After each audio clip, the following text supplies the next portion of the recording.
अच्छा, तो जो कल हमने टॉपिक पढ़ा था स्लोप वाला और लीनियर इक्वेशन जो हमने समझी थी किसी लाइन के लिए, तो उससे रिलेटेड जो क्वेश्चन दिया गया ये मैंने ग्रुप में भेजा है, आप देख लें कि if P is equals to 4Q plus 9, ठीक है। आगे कह रहा है by what amount will P increase if Q increases by 1 unit, ठीक है। तो सिंपली जो मैंने कल आपको बताया था कि जो हमारा स्लोप होता है, अगर इसको मैं जनरल फॉर्म में लिखता तो क्या आता, y is equal to mx plus c, ऐसे ही है। p और q दो वेरिएबल्स हैं हमारे, ठीक है, डिपेंडेंट और इंडिपेंडेंट। और ये जो 4 है ये एक्चुअली हमारा स्लोप है। और कल हमने देखा था कि स्लोप जो है वो चेंज दिखाता है हमें और y और q का। तो अगर उस रिलेशन में देखा जाए p is equal to 4q plus 9, अगर Q एक यूनिट इंक्रीज करेगा तो P कितना इंक्रीज करेगा। इसका सिंपल मतलब ये है कि जो इसका स्लोप होता है उतना ही एक यूनिट इंक्रीज होने से P पे इम्पैक्ट आता है। लेट से मैं कहता हूँ अगर Q 1 होता तो ये क्या हो जाता, 4 इंटू 1 हो जाता प्लस 9 जो भी आ रहा है। तो ओवरऑल P पे क्या इम्पैक्ट आया, एक यूनिट की वजह से 4 नंबर जो है वो और ऐड हो जाएंगे P में, ऐसे ही है।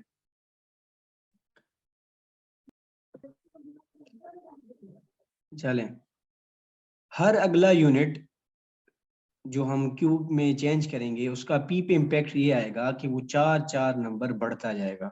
इसकी एग्जांपल अगर मैं आप लोगों को दूं तो इस पे जब मैंने 1 पुट किया प्लस 9 तो कितना आया बचा 13। जब मैं 2 पुट करूंगा तो कितना आएगा, 4 4 2 8 8 प्लस 9 17। चले मैंने 0 पुट नहीं किया था, मैं 3 पुट कर देता हूँ अभी। तो 3 पुट करेंगे तो क्या आएगा 12 12 प्लस 9 21। तो अगर आप देखें हर एक यूनिट इंक्रीज होने से 4 यूनिट का डिफरेंस पड़ रहा है, ऐसे ही है। तो बजाय इसके कि आप इसको पुट करें और चेक करें, इसमें सिंपली ये देखा जाता है कि जो हमारा इंडिपेंडेंट वेरिएबल है या यू कह लें जो m है x के साथ अटैच, दिस वन, ये बताता है हमें कि कितना इम्पैक्ट आएगा p पे जब यूनिट इंक्रीज हो q में, ठीक है बच्चा। अब 4 है तो इसका मतलब है हमारा जो ऑप्शन 4 दिया हुआ होगा हम उसको टिक करेंगे। यहाँ पे 9 होता तो हम 9 करते, यहाँ पे 8 होता तो हम 8 करते।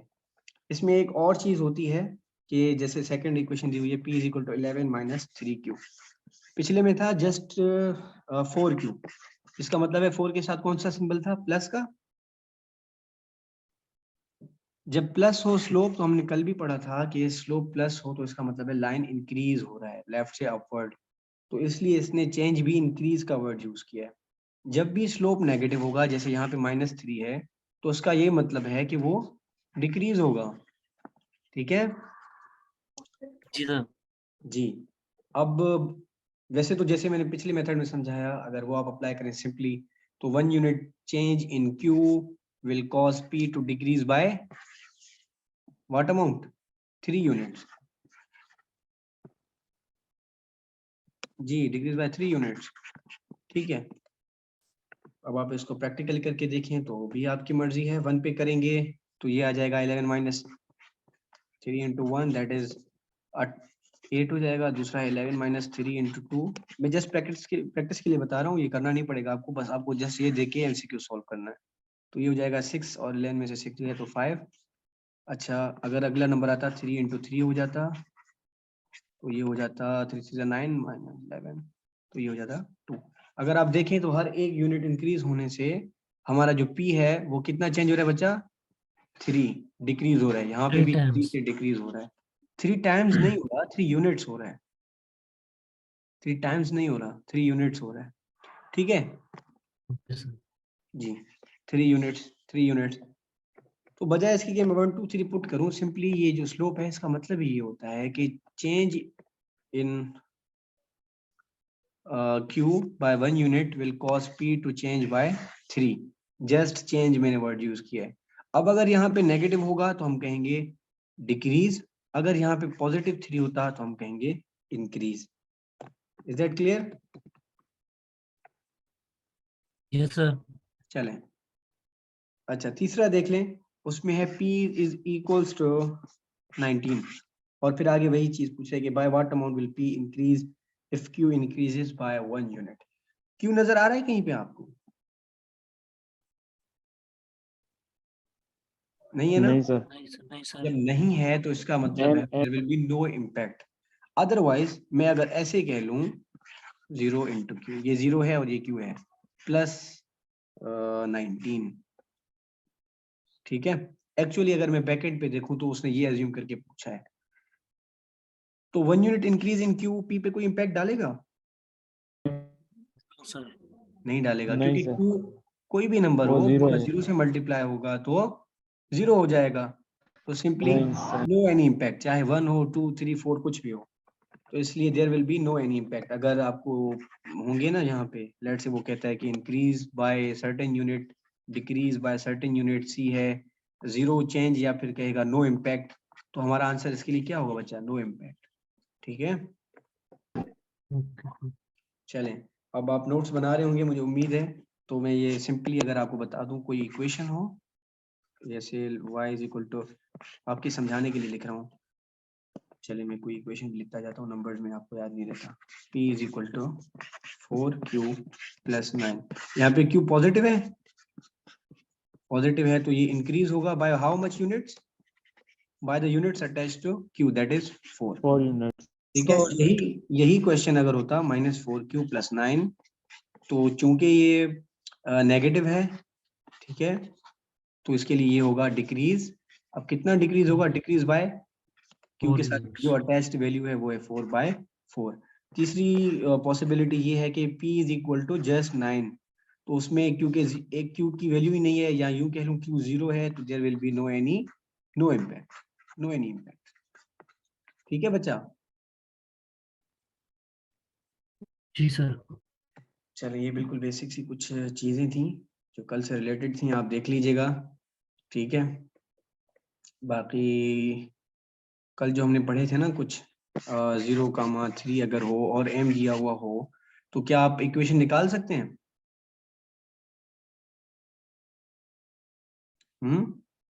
इक्वेशन मतलब कि वो जो कल हमने सीखा था पिछले लेक्चर में, y is equal to mx plus C. तो दो, अगर कोई भी एक पेयर दिया हुआ हो और m दिया हुआ हो, तो हम निकाल सकते हैं ना? ये सर पॉइंट्स लॉग फॉर्म के इक्वेशन से। जी जी जी जी जी, ठीक है। तो फिर ऐसे क्वेश्चंस पे ट्राई कीजिएगा। चलें, इसमें एक बात आ गई है तो मैं आपको बता दूं।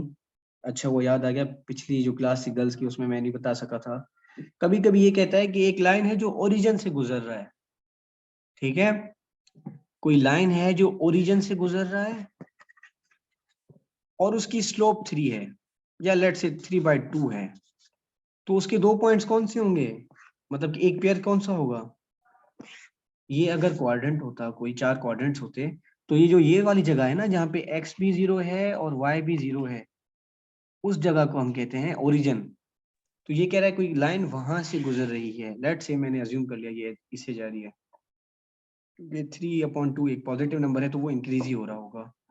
तो ऐसे में कभी कभी मैं कह देता है कि एक पॉइंट, सॉरी, एक लाइन है जो ओरिजिन से गुजर रही है और जिसका स्लोप है 3/2, और फिर वो आपसे पूछ ले कि मुझे बताएं उसका जो क्या कहेंगे, इक्वेशन क्या बनेगी लाइन की, तो फिर आप ओरिजिन की बजाय लिख देंगे हमारे पास एक ये पॉइंट है, ठीक है, क्योंकि मैंने अभी आपको बताया कि जो x एक्सिस और y एक्सिस 0 होते हैं एट ओरिजिन। ठीक है बच्चा? और m 3/2, तो सिंपली जो कल हमने जैसे पढ़ा था ये आप सॉल्व करके एक लाइन इक्वेशन की बना सकते हैं। ये बात समझ में आ गई आप लोगों को? जी सर। जी, चलें। इसमें से एक इक्वेशन और भी निकल सकता है कि at origin x and y are equal to what? Simply 0। ठीक है, क्योंकि वो जो क्वाड्रेंट वाले मैंने 4 आप लोगों को पढ़ाए थे ना, उसमें ये मिस हो गया था।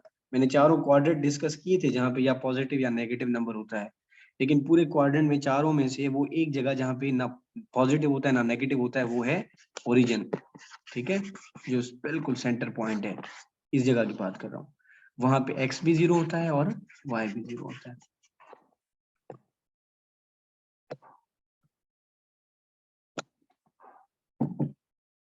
चलें, उसके बाद हमारा ये आज का थोड़ा आउटलाइन है, आप देख लें।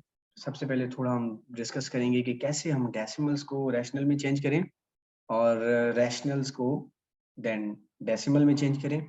उसके अलावा टर्मिनेटिंग एंड नॉन टर्मिनेटिंग का क्या कॉन्सेप्ट है, इसमें से कभी कभी एमसीक्यूज पूछ लेता है कि क्या वो इरेशनल है या रेशनल है, वो कैसे होगा, वो भी हम इस लेक्चर में देखते हैं।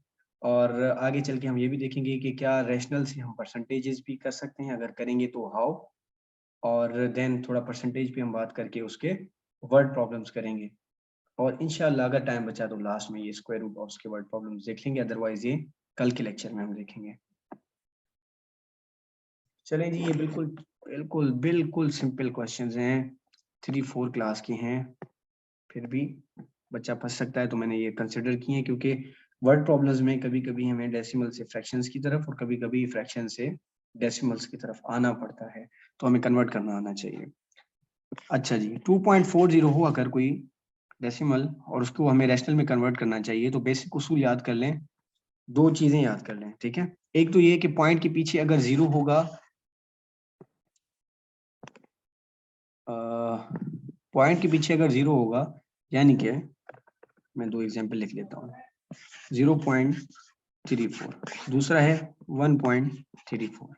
तो जब 0.34 है, इसका मतलब है पॉइंट के लेफ्ट साइड पे 0 है, तो हम लेफ्ट साइड वाले नंबर को कंसीडर नहीं करेंगे, जस्ट 34 लेके अब जहाँ पे पॉइंट है वहां पे 1 देंगे, उसके बाद जितने डिजिट्स हों उतने 0 देंगे।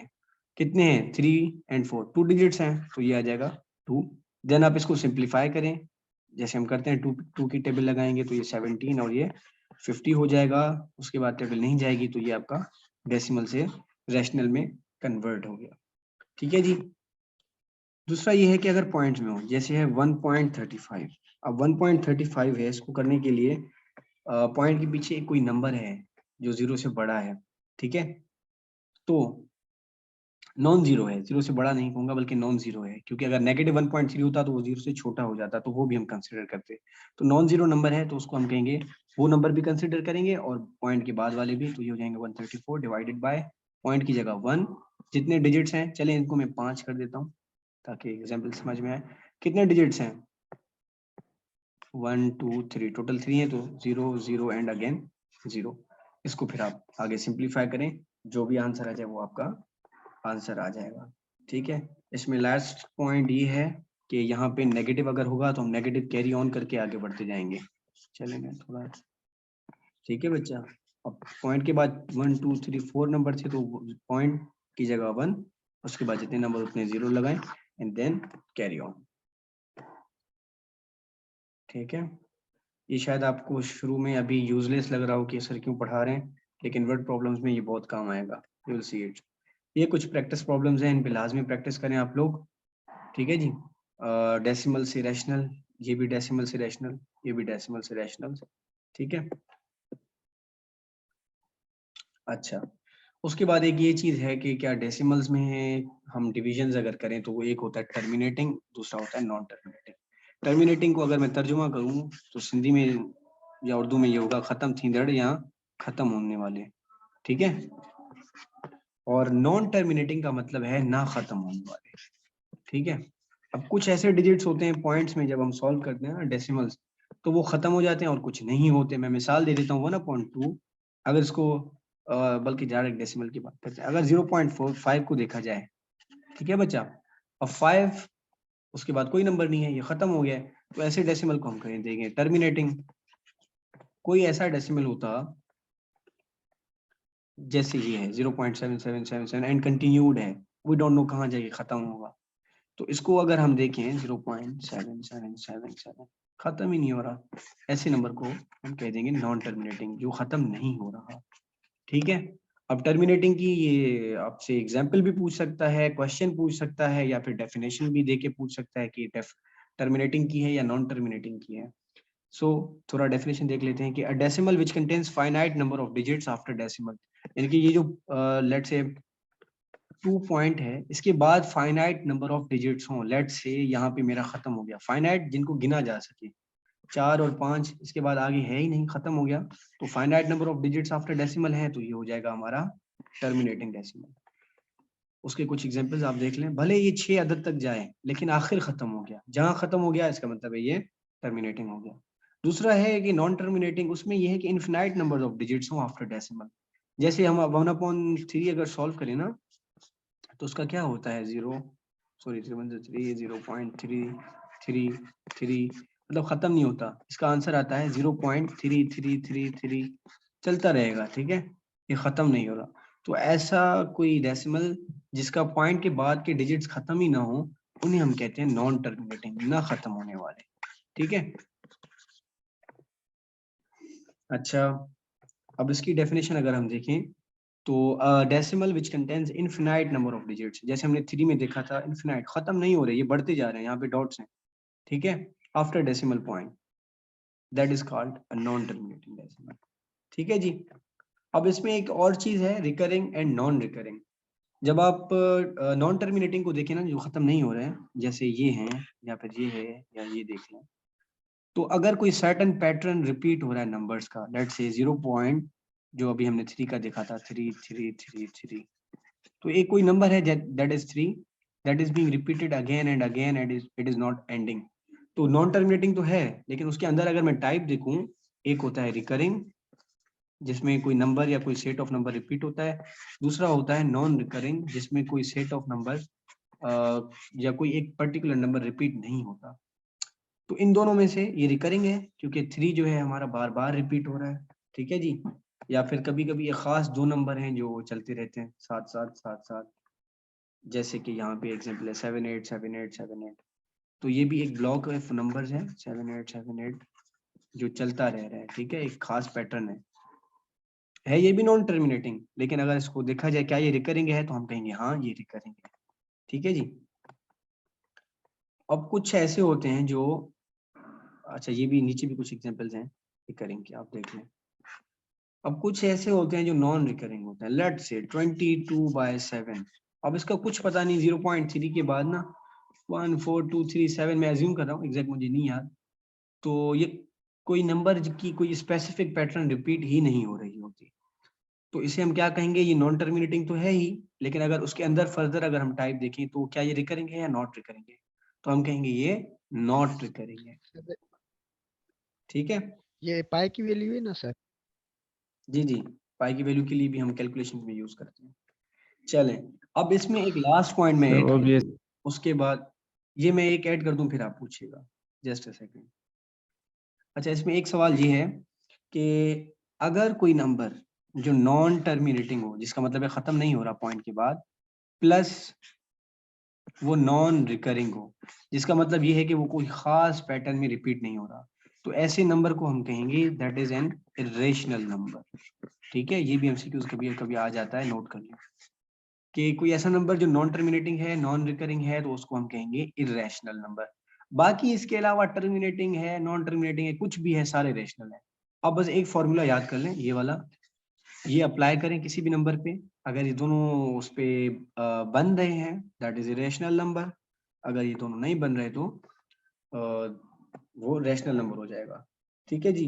अभी आप अगर देखेंगे ना, किसी भी ऐसा नंबर, ऐसे नंबर को लें जो परफेक्ट स्क्वायर ना हो और उसका अंडर रूट लें, लेट्स से अंडर रूट 2, अब उसकी वैल्यू 1 पॉइंट समथिंग है, और वो समथिंग आई मीन रिपीट होता होता होता वी डोंट नो, कोई भी नंबर, सॉरी, और बढ़ता बढ़ता कोई भी ऐसा नंबर उसमें नहीं होगा जो रिपीट हो, ठीक है जी। अच्छा, ऐसे ही कुछ और फंक्शंस होते हैं, जैसे लॉगरिथम में ln, लेट से अगर आप 6 लें, तो मैं 1 मिनट कैलकुलेटर पे लेके देखता हूँ, देखूं उसका क्या वैल्यू आ रहा है। चलें, उसका वैल्यू आ रहा है 1.7917594692, पता नहीं क्या क्या आगे चल रहा है। तो इसमें ये नॉन टर्मिनेटिंग तो है, यानी कि एक कंडीशन हमारी फिल हो गई, that is non terminating, that is non terminating, plus में हमने ये भी देख लिया कि ये नॉन रिकरिंग है, कोई भी डिजिट्स के बाद ऐसा नंबर नहीं है जो रिकर हो रहा हो, रिपीट हो रहा हो, ठीक है, और नहीं हो रहा, तो सिंपली ये हमारा कौन सा टाइप ऑफ नंबर हो जाएगा, ये हो जाएगा इरेशनल, ठीक है जी। आई होप कि क्लियर हो गया होगा। कोई क्वेश्चन है तो यू मे आस्क। सर कहीं कहीं पे 0 पॉइंट के बाद सर 3 दफा जो नंबर रिपीट होते हैं, मतलब सेम नंबर 3 दफा, एक दफा और फिर 3 दफा, मतलब सेम नंबर्स जो होते हैं तीन थोड़ा तीन एग्जांपल देंगे रिपीट होते मुझे, हैं। जो भी हैं आप मुझे एक एग्जांपल दें थोड़ा, तो मुझे सर आसान 0.378 फॉर एग्जांपल। 37, हाँ पेमेंट। हाँ, उसके उसके बाद फिर से 378 आए, फिर से 378 आए, मतलब तीन जी तीन जी जी नंबर्स जी, वो भी रिपीट हो। करेंगे ना, मैंने वही कहा था ना कि सेट ऑफ नंबर्स जिसमें से कोई एक सिंगल डिजिट हो, यहाँ पे अगर आप देखें, या ब्लॉक ऑफ डिजिट्स हो। अब वो ब्लॉक 2 नंबर्स का भी हो सकता है, ठीक है, या फिर वो 3 नंबर्स का भी हो सकता है। अभी जो आपने एग्जांपल दिया या पूछा ना, ये 3 नंबर्स का एक ब्लॉक है, 378 ठीक है। तो इसको भी हम वही कहेंगे कि ये नॉन टर्मिनेटिंग और नॉन रिकरिंग है, और ओवरऑल अगर हम इसको देखें तो ये एक इरेशनल नंबर है, ठीक है। जी सर, ठीक है। चलें सर अब, पाई की वैल्यू भी इरेशनल है ना? जी जी, वो पाई खुद इरेशनल नंबर है, और उसकी कंडीशन भी ये दोनों फिट आ रही हैं कि वो नॉन टर्मिनेटिंग और नॉन रिकरिंग है।